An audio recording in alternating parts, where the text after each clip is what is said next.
Hey halflings, Alyssa here. Welcome back to another start of a chapter book reading. Today I'm going to be starting Magic Treehouse book number 34, and this one is called Late Lunch with Llamas. So let's dive right in. Chapter 1, Not So Simple. The late morning air smelled of honeysuckle. Wind chimes jingled in the summer breeze. Jack sat on the front porch. He was reading a book about whales. The screen door opened. "Hey," said Jack's sister Annie. "Hey," said Jack. "Guess what? We're going on a picnic at the lake with Mom and Dad," said Annie. "Great, I'm starving," said Jack. He didn't look up from his book. "Me too. We're having tomato sandwiches and potato salad," said Annie. "Cool," said Jack.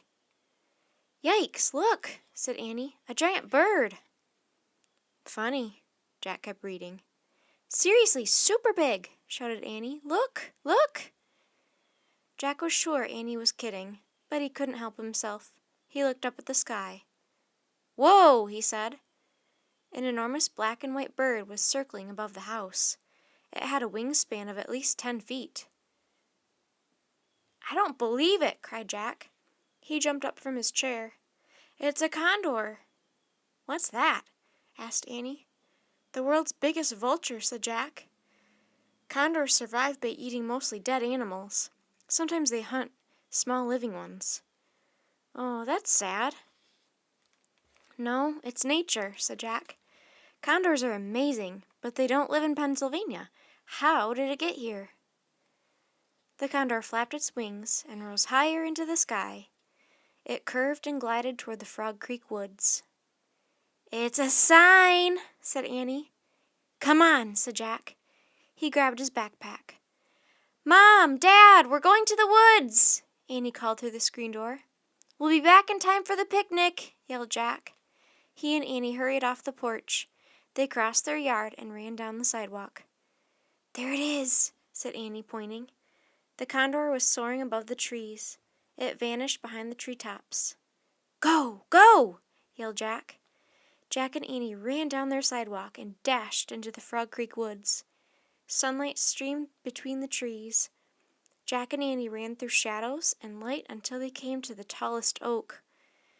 In the branches at the top of the oak was the magic treehouse. "Yay!" said Annie.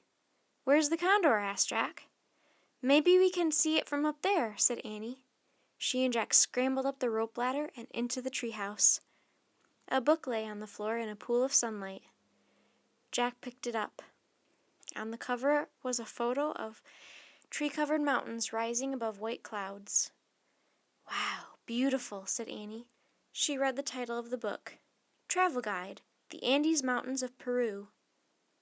"Andes Mountains?" said Jack. "I've always wanted to go there." "Me too," said Annie. "Uncle Josh went there, remember? To Machu Picchu." She opened the cover of the travel guide. A folded piece of parchment fell to the floor. Annie picked it up. "A note from Morgan," she said. She unfolded the note and read aloud. "High on Old Mountain is a creature to save. Bring back the small one, find the secret of brave.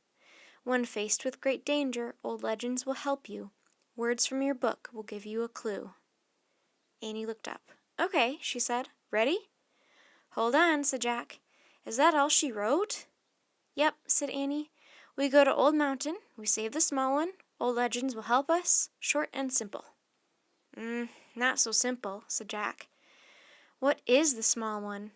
Plus, there are thousands of words in this book. How do we find the right clues? And what the heck is the secret of brave?" Annie sighed.